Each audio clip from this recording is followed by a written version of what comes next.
Ketua Operasi Jentera Pilihan Raya Kecil Parlimen Bukit Gantang P59 Asmuni Awi memaklumkan jentera PAS sedang melakukan persiapan yang rapi bagi menghadapi pilihan raya itu 7 April depan. Malah katanya, sebelum ahli Parlimen Bukit Gantang sebelum ini, Allahyarham Roslan Shaharum meninggal dunia, jentera parti sudah pun bersiap sedia menghadapi sebarang kemungkinan berdasarkan beberapa jangkaan. Persiapan yang telah pun kita lakukan bagi sini pada masa ini berada di peringkat yang memuaskan. Sebenarnya seperti mana yang telah saya katakan dahulu bahawa kita telah pun mengadakan persiapan ini sejak sebelum daripada berlakunya kematian kepada Allahyarham yang berhormat Saudara Roslan Shaharum, kerana sebelum ini kita telah pun menyangkakan bahawa dua pilihan raya kecil akan diadakan di Negeri Perak ini, iaitu di Cakap Jering dan juga di Berang. Dan selepas itu kita juga menduga akan berlaku satu pilihan raya menyeluruh di Perak Negeri dengan mengandaikan bahawa Dewan Undangan Negeri Perak akan dibubarkan. Jadi persediaan yang kita lakukan di sini hanyalah merupakan satu kesinambungan daripada apa yang telah pun kita rancang di peringkat awal lagi. Cuma perbezaannya ialah kerana yang berlaku di Bukit Gantang ini ialah pilihan raya peringkat Parlimen dan dia merupakan satu pilihan raya kecil. Beliau yang juga Timbalan Pesuruhjaya PAS Negeri berkata, PAS juga mempunyai banyak peluang untuk membuat persiapan memandangkan UMNO sedang memberi fokus kepada Perhimpunan Agung UMNO bulan ini. Saya tidak nampak banyak perubahan yang berlaku di sini, terutama di pihak UMNO Barisan Nasional, kerana seperti mana kita maklum bahawa mereka pada masa ini sedang sibuk dengan persiapan yang mereka lakukan untuk pemilihan ialah UMNO sendirilah yang akan berlangsung daripada 24 bulan hingga ke 28 bulan Mac ini. Cuma barangkali selepas itu mungkin kita akan nampak sedikit keranjakan, iaitu selepas sahaja penambahan calon pada 29 bulan.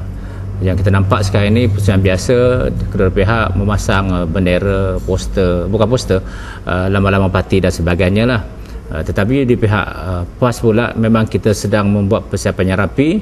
Kita menggunakan ruangan yang ada iaitu di dalam kesibukan UMNO dengan persediaan mereka untuk persidangan agung mereka itu, kita gunakan ini untuk melengkapkan lagi dan memperhebatkan lagi gerakan kerja kita, terutama di peringkat unit-unit peti undi. Ditanya mengenai isu-isu yang akan dimainkan oleh UMNO BN dalam kempen mereka, beliau menjangkakan isu malas segar seperti derhaka kepada raja, PAS khianat agama dan sebagainya akan digunakan mereka.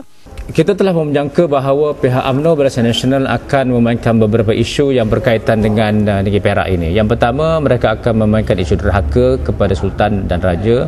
Yang kedua, mereka akan menggunakan isu bahawa UMNO sebagai penyelamat maruah bangsa Melayu dan PAS sebagai sebuah parti yang diwar-warkan ataupun dicuba dituhmahkan sebagai sebagai sebuah parti yang cuba menggadaikan maruah bangsa dan agama dengan dituhmahkan juga cuba bersekongkol dengan kalangan orang bukan Melayu. Dan ini telah pun kita kena pasti, tetapi alhamdulillah setakat ini isu-isu yang mereka mainkan seperti itu telah dapat kita cairkan. Begitu juga dengan isu tanah isu tanah iaitu pemberian tanah selama iaitu pemilihan tanah habis kekal kepada kampung-kampung baru yang cuba dipolitikkan oleh pihak UMNO sebelum ini telah dapat juga kita cairkan. Beliau turut memberitahu berdasarkan laporan risikan mendapati rakyat masih marah dengan tindakan kudeta UMNO BN ke atas kerajaan Negeri Perak pada awal Februari lalu. Dan kemarahan rakyat kepada UMNO Barisan Nasional pada masa ini adalah begitu memuncak ekoran daripada power grab ataupun kudeta yang mereka lakukan ini, dan ini ditunjukkan oleh mereka, tak kira sama ada orang Melayu ataupun orang bukan Melayu, sama ada orang UMNO apatah lagi oleh mereka yang bukan UMNO, sebab mereka mengatakan bahawa tindak tanduk yang dilakukan oleh pihak UMNO Barisan Nasional dengan melakukan kudeta ataupun power grab ini sebagai satu tindakan yang tidak bermoral, yang tidak menghormati hasrat pengundi, dan mereka menyarankan mengatakan bahawa lebih baik hasrat rakyat ini dihormati dan kita nilai bagaimana performan yang dilakukan oleh pihak Pakatan Rakyat, dan sekiranya mereka ini didapati tidak menjalankan tugas seperti mana yang dijanjikan, maka mereka ini bolehlah dihukum